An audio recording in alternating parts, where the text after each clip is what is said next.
जय श्रीमन नारायण।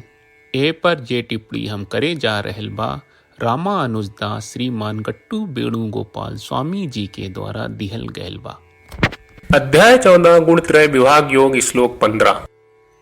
रजसी प्रलयं गत्वा कर्मसङ्गिषु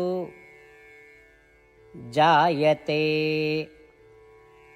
तथा प्रलीनस्तमसि मूढयोनिषु जायते। ओम। गीताचार्य श्री कृष्ण परमात्मा अर्जुन समेत हमनी सबके गुणत्रय विभाग योग सिखा रहे बानी। परमात्मा कह रहे बाड़न है अर्जुन, रजोगुण की प्रधानता पर मरे वाला लोग के जन्म ऐसन परिवार में होला जौन इच्छा से संचालित काम करेला और ई तरह से जन्म मरण के चक्कर में फसल रहेला। और जे लोग तमोगुण के बोलबाला पर मर जाला उ लोग निचला जन्म में जन्म ले लेला, जैसे कि जानवर के जन्म प्रतिकूल परिस्थिति में पैदा होला। ई कह के श्री कृष्ण परमात्मा उ लोग के परिणाम बतावत बाड़न जे रजोगुण तमोगुण के हावी होकला पर मर जाला। यही से आपन कर्तव्य के निर्वाह में आलस से बचे के जौन काम ना होके के चाहिए ओकरा से परहेज करके और सात्विक भोजन खा के हमनी के सत्गुण के विकास और आत्मा के सच्चा ज्ञान प्राप्त करे के कोशिश करे के चाहिए। एकरा अलावा रजोगुण और तमोगुण के दबा के और ई तीनों गुणन के बंधन से मुक्त होकर सत्गुण के विकास करे खातिर श्री कृष्ण परमात्मा और श्रीमन नारायण की सेवा में अपन सर्व कर्म समर्पित करे के चाहिए। श्रीमन नारायण के हाथ में साधना बन के काम करे के चाहिए। श्री कृष्ण परमात्मा के ध्यान करत हमनी के श्रीमन नारायण की प्राप्ति के उद्देश्य से अपन शरीर के उपयोग करे के शुरुआत करी जा। आई हमनी के श्रीमन नारायण के पूरा तरह से समर्पित करके श्री कृष्ण परमात्मा के वचन के श्लोक के रूप में दोहरावे के कोशिश करी जा। रजसी प्रलयं गत्वा कर्मसङ्गिषु जायते तथा प्रलीनस्तमसि मूढयोनिषु जायते। श्रीमद् भगवत गीता का पूरा सार श्री कृष्ण परमात्मा ने अध्याय 18वें के श्लोक 65 से 70 में 8 काम करे खातिर दिले बाड़े। श्री कृष्ण कहले हम ओ लोगन से प्रेम करनी जो लोग इन 8 बातन के मान तारे। हम ओ भक्तन के हर तरह से रक्षा करब। श्री कृष्ण परमात्मा के द्वारा बोलल गईल संपूर्ण भगवत गीता सुनला के बाद अर्जुन कहले करिष्ये वचनम त्वा, जेके मतलब बा कृष्ण मैं वही करब जौन आप कही।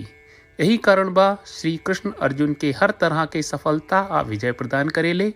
आई परमात्मा के आपन व्रत देई कि हमनी के ये 8 गौ कर्म के पालन करी जा।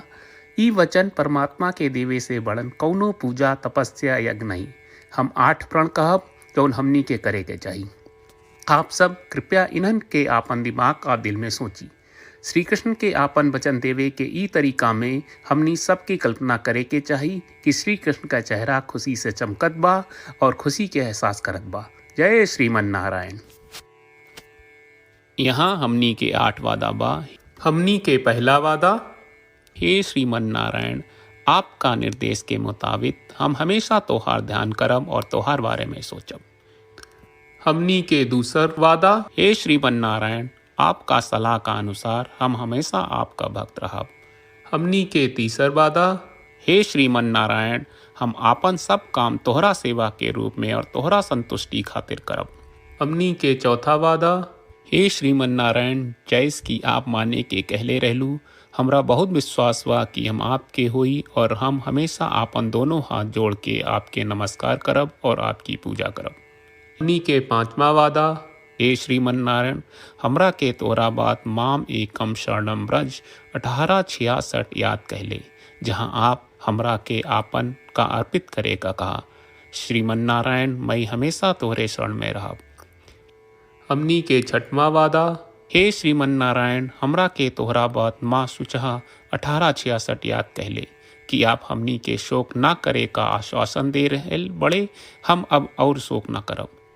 हमनी के 7वां वादा, हे श्रीमन नारायण आपने हमरा खातिर श्रीमद् भगवत गीता के वितरण करके हम सब के कृपा कहले और आशीर्वाद दहले बा। हम वादा करत बानी कि रोजाना कम से कम एक श्लोक पढ़ब या सुनब। हमनी के 8वां वादा। हे श्रीमन नारायण, आप गीता के पूरा मानवता तक ले गयलू। हम गीता में आपके दिव्य वचन के उन भक्तन तक पहुँचावे के प्रयास करब जे गीता से अपरिचित बा। हे श्रीमन नारायण, हम उई करब जौन तू करे का कहब।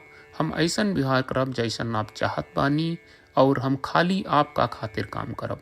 श्रीमन नारायण के रोज आपन वचन देहल कि हम ओइस करब जैस आप कहत बानी। ई अपने आप में बड़न पूजा बा।